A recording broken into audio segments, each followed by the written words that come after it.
Currently पूरे भारत के अंदर सिर्फ एक ऐसा राज्य बचा है जिसके अंदर मल्टी डायमेंशनल पॉवर्टी आज भी एग्जिस्ट करती है और साथ साथ ये ऐसा स्टेट है जिसके ग्रो होने के कोई खास आसार या आंकड़े नजर नहीं आ रहे हैं। वो स्टेट है बिहार और इसीलिए बिहार को ऊपर उठाने के लिए कई प्रयास पिछले कई दशकों से होते रहे हैं, लेकिन वो कभी भी कारगर नहीं हो पाए। रिसेंटली बिहार के अंदर के जो करंट सीएम है उन्होंने ये कहा है कि सेंट्रल गवर्नमेंट के द्वारा बिहार को एक स्पेशल स्टेट स्टेटस मिले और उसके साथ साथ उनके लिए एक विशेष पैकेज भी घोषित किया जाए। और क्या बिहार को ये पैकेज मिलना चाहिए, इसके अंदर कौन सी चीज इंसाफ वाली है और कौन सी चीजें नाइंसाफी वाली, सब चीजों के बारे में आज डिटेल्ड में हम एनालिसिस करेंगे और ये बातें भी जानेंगे कि करेंटली जो देश के अंदर खटाखट राजकारण चल रहा है वो किस हद तक आगे जा सकता है। तो शुरू करते हैं। 2015 में प्रधानमंत्री नरेंद्र मोदी ने आरा में बिहार के लिए एक विकासपूर्ण 1.25 लाख करोड़ का एक स्पेशल पैकेज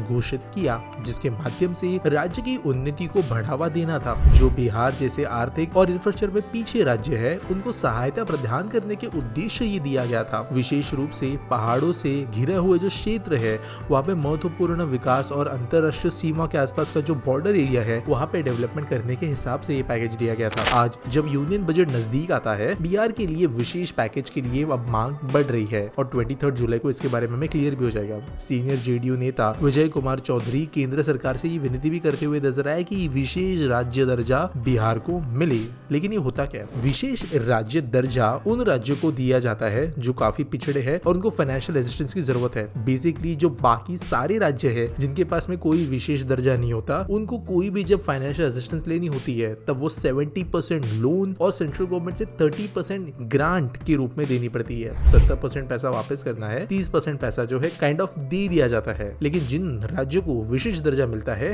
वो 90% पैसा जो है वो ग्रांट से लेते हैं, सिर्फ 10% उनका लोन होता है। यानी कि जितना पैसा उनको मिल रहा है उसमें से सिर्फ और सिर्फ 10% उनको रिटर्न करना है। और ऑलरेडी बिहार उन राज्यों में से है जो सेंट्रल गवर्नमेंट को जो अराउंड 100 रुपीज भेजता है टैक्सेस के रूप में, वो रिटर्न 900 से भी ज्यादा रुपीस ले आता है, जो सबसे ज्यादा है पूरे देश के अंदर। एट द सेम टाइम इनकी population one of the highest है। पहले ये समझ लेते हैं कि क्या बिहार के साथ में ऐसी कोई घटना घटी है जिसके कारण ये डिजर्व करते हैं एक स्पेशल पैकेज या नहीं। अन्यायों की बात करते हैं जो पास्ट में हुआ है। दोस्तों, बिहार के अगर हम बात करें पिछले कई सारे दशकों से, तो यहाँ पर स्पेशली आजादी के बाद में फ्रेट इक्वलाइजेशन पॉलिसी बहुत बड़े लेवल पे जिम्मेदार थी इस राज्य के विकास को रोकने के लिए। इसका मतलब क्या? दोस्तों, जिन लोगों को नहीं पता उनको बता देता हूँ। फ्रेट इक्वलाइजेशन पॉलिसी बेसिकली इस तरीके का एक कानून था जिसकी वजह से जो माल गाड़ी के अंदर होने वाला खर्च है चलाने के लिए किसी भी कंपनी के लिए, या जो फीस होती है वो बेसिकली किसी भी राज्य तक सामान पहुंचाने के लिए सिमिलर हो जाती थी।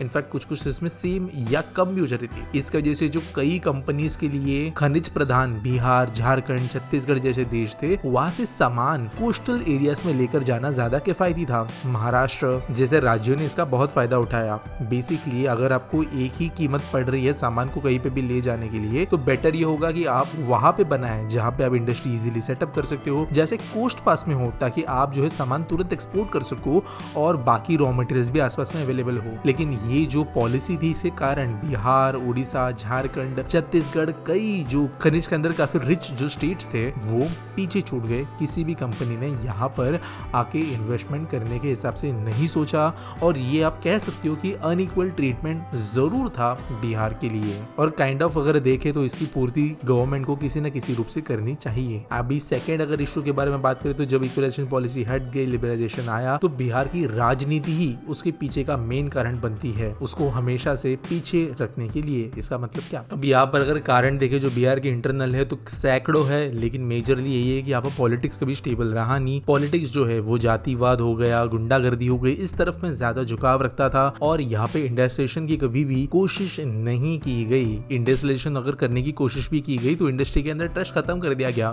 फॉर एग्जांपल, बिहार ने कुछ सालों पहले एक पॉलिसी निकाली थी जिसके अंतर्गत जो कंपनी बिहार में आके इंडस्ट्री लगाती उनको कुछ इंसेंटिव्स दिए जाने वाले थे। कंपनीज आई, उन्होंने फैक्ट्री तो लगाई, लेकिन फिर उनको इंसेंटिव दिए ही नहीं गए। और ऑब्वियसली कंपनीज अगर दूसरी बार अगर उनको ऐसे बुलाया जाएगा तो बहुत सोच समझ कर अपना डिसीजन लेगी और ट्रस्ट यहाँ पे खत्म होता है। ऑब्वियसली लगा भी दी जाए अगर फैक्ट्री, तो वहाँ पर गुंडागर्दी, ये सारी चीजें जो है लोगों को और फैक्ट्री ओनर्स को या बिजनेस ओनर्स को पीछे खींचती थी कोई भी ऐसा काम करने से पहले। अभी इसके बाद में बिहार के अंदर जो भी पैसा आता भी था उसका इन्वेस्टमेंट कभी भी ढंग की जगह पे नहीं हुआ। बिहार में आज इंफ्रास्ट्रक्चर की कमी है, शिक्षा के अंदर बहुत ज्यादा काम करने की जरूरत है, स्वास्थ्य संबंधी चुनौतियां है और बेरोजगारी इतने हद तक है कि देश के अंदर बहुत ही ज्यादा जो लोएस्ट लेवल के जॉब्स होते हैं, लोएस्ट पेइंग जॉब्स होते हैं, वो करने के लिए बिहार से लोगों को आना पड़ता है क्योंकि उतने लेवल के जॉब्स भी उनके देश में अवेलेबल नहीं है। एक बहुत बड़ा रोल ब्यूरोक्रेसी का भी यहाँ पर है क्योंकि जितने यहाँ पर नेताओं ने इस स्टेट को नुकसान पहुंचाया है, ब्यूरोक्रेसी ने भी यहाँ पर उतना ही बहुत ही ज्यादा बेकार काम किया है। इनफैक्ट बिहार के अंदर की पोस्टिंग को one of the best postings कहा जाता है क्योंकि बहुत कुछ खाने पीने को वहाँ पे मिल जाता है। पूरी पटरी ट्रेन चोरी हो जाना, ब्रिज चोरी हो जाना, ये सब चीजें तो आप सुनते होंगे, ये बिना ब्यूरोक्रेट्स के नहीं होता और ये सब चीजें बिहार को पीछे छोड़ती रही। तो अगर देखा जाए तो बिहार को कहीं ना कहीं पे जो फ्रेट इक्वलाइजेशन पॉलिसी के नुकसान थे उसके हिसाब से आगे बढ़ने के लिए गवर्नमेंट को विशेष पैकेज देना तो बनता है, लेकिन ये चीजें पहले की जा चुकी है। अभी सेकेंडली अगर देखें तो बाकी सारी समस्याओं के लिए बिहार के पॉलिटिशियंस और उनको वोट करने वाले लोग ही जिम्मेदार है, लेकिन इसका मतलब ये नहीं बनता कि लोगों को फिर उसी हाल में छोड़ दिया जाए। अगर बाकी सारे स्टेट्स बहुत ज्यादा आगे निकल जाते हैं तो बिहार को कैचअप करना और ज्यादा मुश्किल बन जाएगा किसी रेस की तरह, और अगर बिहार बहुत ज्यादा पीछे छूट गया तो वो उस टायर की तरह बन जाएगा जो मैराथन प्रैक्टिस करते हो या स्प्रिंट प्रैक्टिस करते हो या बेसिकली वर्कआउट करते हो। आपने देखा होगा कैसे लगाया जाता है, मुझे भी एग्जैक्टली पता नहीं, बट बेसिकली आपको पीछे जो है वो खींचने वाला राज्य बन जाएगा, इसलिए समय रहते उसको थोड़ा हैंड होल्डिंग कर लेना जरूरी है। अब ये विशेष पैकेज किस तरीके का हुआ, मोस्ट प्रोबेबली यहाँ पर गवर्नमेंट से जो है सीधा सीधा कैश ट्रांसफर मांगा जाएगा, लेकिन अगर देखा जाए तो गवर्नमेंट को इन्वेस्टमेंट जो है वो इनडायरेक्ट तरीके की करनी चाहिए क्योंकि अगर सीधा सीधा पैसा गवर्नमेंट के पास में जाता है तो पॉलिटिशियंस और ब्यूरोक्रेट जो है फिर से